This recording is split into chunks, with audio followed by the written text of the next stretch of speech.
Hi there, Mahmood. Andrew here once again. Thank you for asking, by the way. My cold is actually much better now. I woke up this morning feeling like a new man. I still have a little bit of a cough, but much better indeed. So let's have a look at your pollution essay. It looks structured much better than the previous one. I can already see some major improvements. So, let's talk about the fact that pollution has become a major issue. To say it's become a worrying issue is to speak too much about feelings. In academic writing, we need to talk more about if we're going to say that it has concerned some people, then we need to say who those people are and why they are important. But if we're just going to say, we could just say that pollution has become a major issue in metropolitan areas in recent years, mostly due to global industrialization.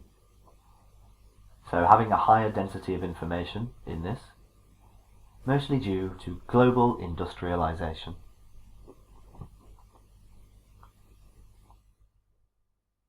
In this essay, I will explore the reasons behind high levels of pollution, such as automobiles and factories, and propose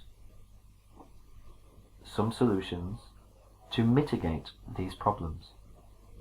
And here I would say primarily the majority of waste gases released into the atmosphere are byproducts of fossil fuels burned in private vehicles. And in this next sentence, I would probably refer to population density in cities being the cause of excess emissions, because it's actually truer that people in rural areas like to use their own cars due to the distances involved in travelling between places. But in major cities, the problem is the density of the population. So we could say this is due to the large number of people that live in a small space in major cities. This high density of population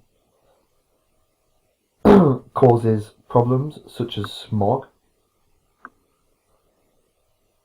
and a high consumption of petroleum and diesel, the two fossil fuel based fuels for cars.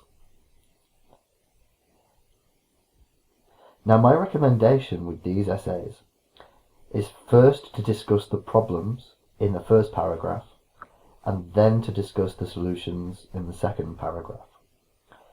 When we discuss a problem solution, we end up conflating ideas within paragraphs, that is, to mix ideas. So to solve or reduce this issue,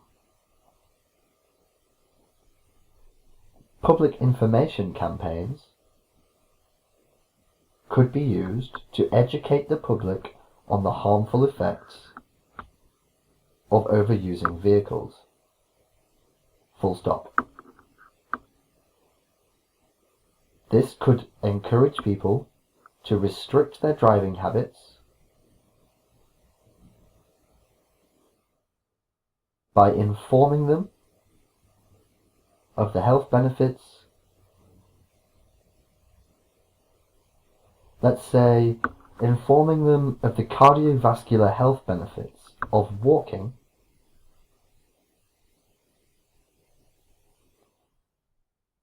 so that they may reconsider using their engine-based transport.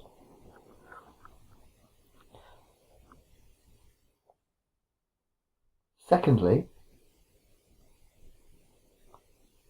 poor waste recycling programs contribute significantly to pollution.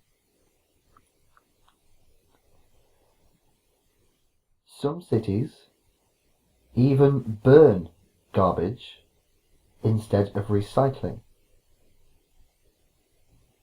Consequently, a myriad of waste gases are emitted, which contributes to the detrimental effect of pollution of the environment. Let's say, consequently, a myriad of waste gases contribute further to the pollution of the environment. We've tried to add too many words here and it's just confused the sentence slightly. In this case, communities should work together both practically and financially to provide recycling programs and to educate citizens about the harmful effects of burning plastic and its long-term consequences.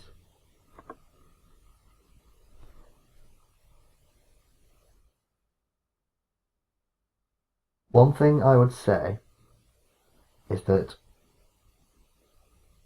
your paragraphs need to be supported by examples as well. So if you were to stick to problems in this paragraph, you would find it easier to include examples of cities which have suffered due to the effect that you're talking about. So if you want to discuss population density and the problems that that creates, you could talk about China. Beijing or Shanghai are both really good examples of cities that suffer high congestion, lots of smog, and so forth from the large number of vehicles used by the population. Then the solutions. We need an example of somewhere that has introduced recycling programs and as a result has improved their environment. So to conclude, educating people in urban areas about the dangers of privately owned vehicles and the improper disposal of waste products could go some way to decreasing pollution in the coming years. So you have a very good vocabulary, you have a very wide and advanced vocabulary.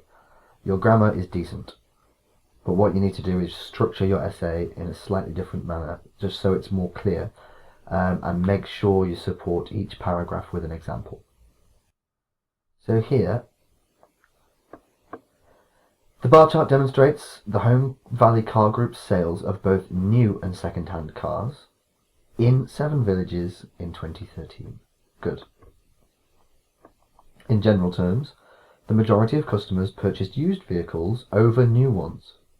Used vehicles over new ones. Home Firth, Meltham and Upperthong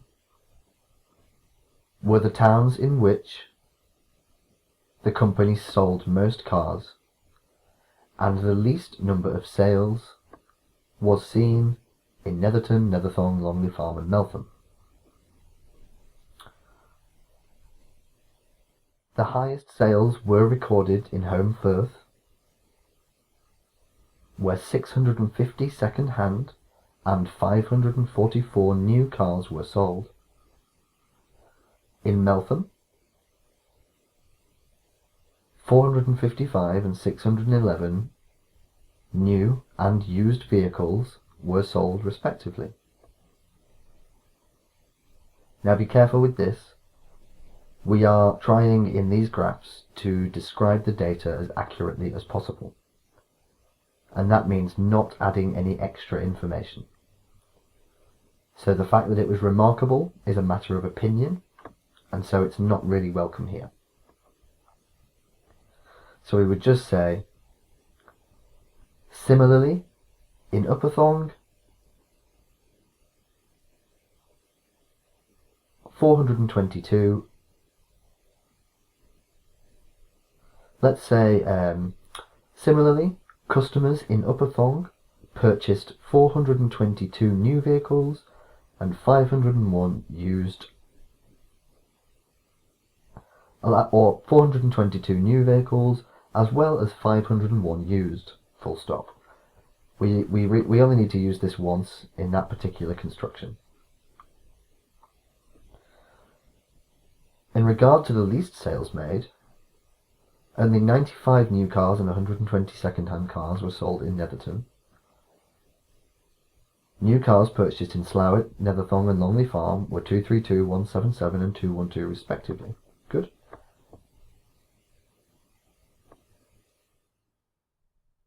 Second-hand cars purchased for these same villages were a respective 300, 233 and 215. Good. You've structured well. You've backed up all of your statements with data. But I would not say first-hand. To experience something first-hand is to be there. So it's more common when we say first-hand. It means first-hand experience. So somebody that was there when it happened had first-hand experience of it. The phrase second-hand is used primarily to describe used goods. So we should say new cars and second-hand cars. First-hand is to refer to experiences. But all in all, good job. I will send this over to you now, and I look forward to your next work. Well done, Mahmood. Have a wonderful day. Speak soon.